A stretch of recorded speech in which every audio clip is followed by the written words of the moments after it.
నమస్తే, నేను మీ మధు. ఒక మూవీకి హైప్ కావాలి, అంతే కదా. ఆ మూవీ మీద బజ్ కూడా క్రియేట్ చేయాలి. కానీ ఛాన్స్ దొరికింది కదా అంటూ మళ్ళీ ఓవర్ ఎక్స్పెక్టేషన్స్ పెంచే విధంగా అయితే బజ్ క్రియేట్ చేయకూడదు. బికాస్ ఎందుకంటే ఒక డైరెక్టర్కి తెలుసు నేను ఎలా మూవీ తీయగలను, ఆ మూవీ ఏ రేంజ్లో వెళ్తుందనే ఒక క్లారిటీ ఉంది. అయితే రీసెంట్గా స్టేజ్ మీద మారుతి ఎమోషనల్ అయిన వీడియోస్ కావచ్చు, లేకపోతే ఏడుస్తున్న వీడియోస్ కావచ్చు, అవన్నీ కూడా వైరల్ అవుతున్నాయి. రాజసాబ్ రిలీజ్ తర్వాత మారుతి చేసిన ప్రతి యాక్షన్ని కూడా అందరూ హైప్ చేసి మరీ చూస్తున్నారు. అయితే ఇప్పుడు ఈ సీన్ అంతా మనం ఎలా తీసుకోవాలి? నిజంగానే ప్రభాస్ ఫ్యాన్స్ అందరూ కూడా మారుతి మీద కక్ష కట్టేశారా లేదా? ఇవన్నీ కూడా ఈరోజు మనం తెలుసుకుందాం. ప్రస్తుతం మనతో పాటు ఉన్నారు సీనియర్ జర్నలిస్ట్ శ్రవణ్ కుమార్ గారు. వారిని అడిగి మరిన్ని విషయాలను తెలుసుకుందాం. నమస్కారం సార్. నమస్తే అండి. సార్, ఒక మూవీ మీద బజ్ క్రియేట్ చేయడం కామన్, కానీ ఓవర్ బజ్ అనేది ఉంటుంది చూసారా, అది ఎంతలో ఉండాలో అంతలో లిమిట్లోనే ఉండాలి.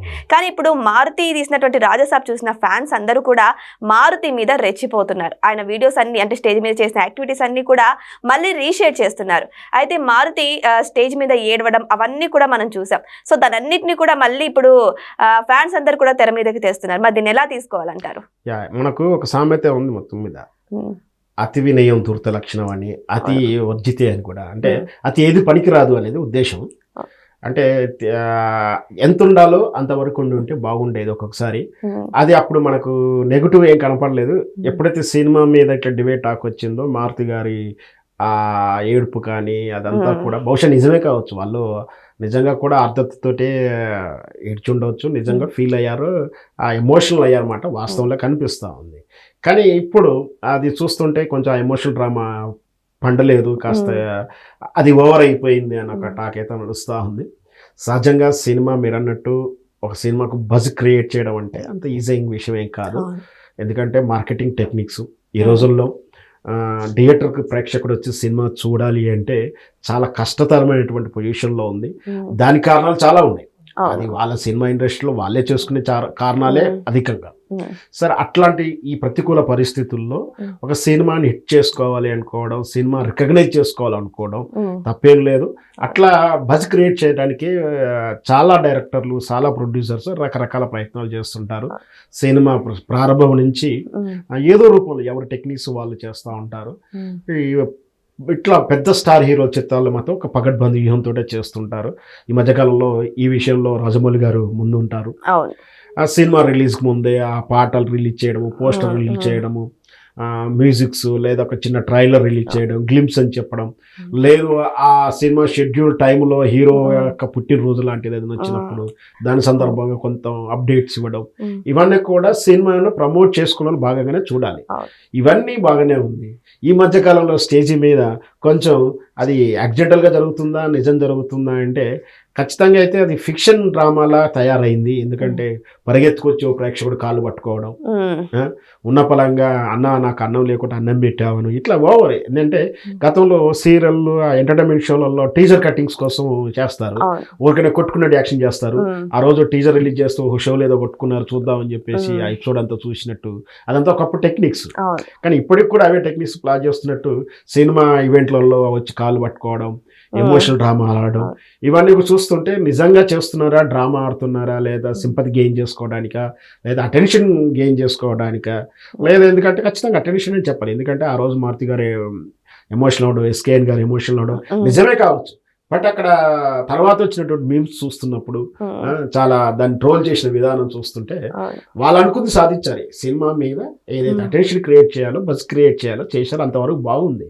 బట్ ఇప్పుడు ఆ సినిమా డిబేట్ ఆకొడేసరికి పాపం అంతా ఎలా చేసినా కూడా బొమరాంగ్ అయిపోయింది వాళ్ళ ఐడియా అన్నట్టుగా సింపథైజ్గా చూస్తున్నారు. సరే, సినిమా ఇప్పుడు మొదటి 2-3 ఆటలే కాబట్టి సో ఆటోమేటిక్గా సినిమా అయితే బాగానే ఉంది. సో డిబేట్ టాక్ నుంచి మళ్ళీ ప్లస్ టాక్లోకి వెళ్తుందని నేను అనుకుంటున్నాను. నిజం చెప్పాలంటే మారుతి గారు తీసినటువంటి కొన్ని సినిమాలు కూడా ఉన్నాయి, భలే భలే మగాడి పోయ్, ఇలాంటి కొన్ని కామెడీ సినిమాలు కూడా చాలా ఆకట్టుకున్నాయి సార్ ప్రజల్ని. కానీ తీర చూస్తే అన్నిటి మీద కంటే కూడా దీని మీదే హోప్స్ ఎక్కువ పెట్టుకున్నారు ప్రజలు, రాజాసాబ్ మీద. ఎందుకంటే స్టేజ్ మీద ఆ రేంజ్లో హైప్ ఇచ్చారు మారుతి గారు కూడా ఆయన డైరెక్షన్ మీద. కానీ తీర చూస్తే రాజాసాబ్ రిలీజ్ తర్వాత మరి మారుతి గారు అంత హైప్ ఇచ్చిండకూడదు అంటున్నారు చాలా మంది ప్రజలు. అంటే ఇక్కడ నిజంగా కూడా ప్రభాస్ లాంటి ఒక హాలీవుడ్ రేంజ్ హీరో, అది ప్యాన్ వరల్డ్ హీరో అయిపోయి ఉన్నాడు. అవును.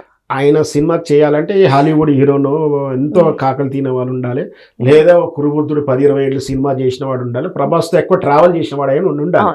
అట్లా ఏం ప్రమేయం లేకుండా జస్ట్ ఫ్రెండ్షిప్ లేదా కథ చెప్పిన విధానానికి అవకాశం ఇవ్వడం అంటే నిజంగా కూడా నమ్మడం అనేది చాలా గ్రేట్నెస్.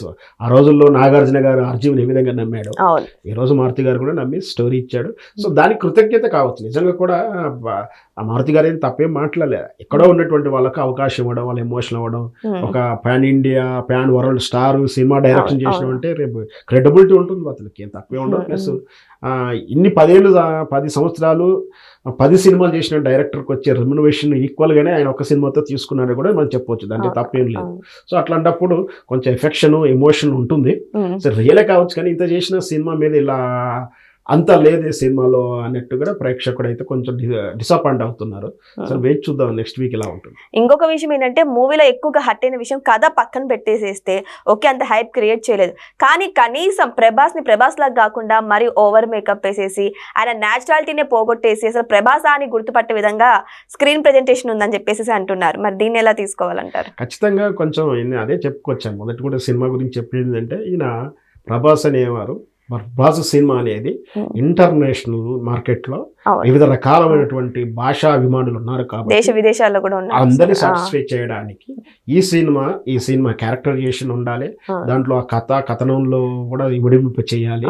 సో ఈ బ్యాలెన్సింగ్ లో ఈ మారుతి అనే డైరెక్టర్ అనుకున్న విధానం కథనంలో అనుకునేది ఒక హర్రర్ టైప్ లో చూపిస్తూ ప్రభాస్ ని కామెడీలోనో మిర్చి సినిమాలోనో అట్లాంటి సినిమాల్లో చూపించే మాదిరిగా తీసుకెళ్దామని అనుకున్నాడు. సో కాకపోతే బ్యాలెన్సింగ్ లో కొంచెం గ్యాప్ వచ్చినట్టుగా అనిపిస్తుంది. ఇటు పూర్తి తరహా హర్రర్ చిత్రం కాకుండా పోయింది, పూర్తి కామెడీ కాకుండా పోయింది. సో మళ్ళీ పూర్తిగా ప్రభాస్ అనే ఒక మాస్ పెద్ద కట్అవుట్, మనకి నిజంగా పెద్ద భారీ కట్అవుట్ ఆయన హ్యాండిల్ చేయడం కూడా, ఆయన అభిమానులు హ్యాండిల్ చేయడం, ఆయన అభిమానులు సాటిస్ఫై చేయడం కూడా అంత ఈజీ అయిన విషయం కాదు. సో తనకున్న కథా లిమిట్ లో చేసే ప్రయత్నం చేశారు. మరి ప్రేక్షకుడు లేటర్ ఆన్ షోస్ ని ఇట్లా రిసీవ్ చేసుకుందామో వీఆర్ వెయిటింగ్ సి. సో ఏదేమైనా సరే ప్రభాస్ సినిమా గురించి మాత్రం ఫ్యాన్స్ హట్ అయినట్టే తెలుస్తుంది. మరి మారుతి ఇచ్చిన ఎలివేషన్స్ ని బట్టి అందరూ చాలా హోప్స్ పెట్టుకున్నారు. చివరికి ఇప్పుడు మారుతి మీదే ప్రభాస్ ఫ్యాన్స్ అందరూ కూడా రకరకాలుగా ట్రోల్స్ చేయడం అయితే జరుగుతుంది. మరి వెయిట్ చేసి చూద్దాం, ఇప్పటికైనా మారుతి సినిమాని గుర్తిస్తారా ఫ్యాన్స్? అంటే ఫస్ట్ హాఫ్ లోనే అందరూ కూడా ఓకే అది గొప్ప సినిమా అని చెప్పేసి ఎవరు గుర్తించలేరు. మరి రాను కూడా ప్రజలు ఆదరిస్తారా మారుతి? మరి ఇంకొక సినిమా మీదైనా కనీసం ఈ మాత్రం కాకుండా ఇంకొక లెవెల్లో ఆలోచిస్తే హైప్ పెంచుతారా అనేది వెయిట్ చేసి చూడాల్సిందే. Thank you so much. Thank you.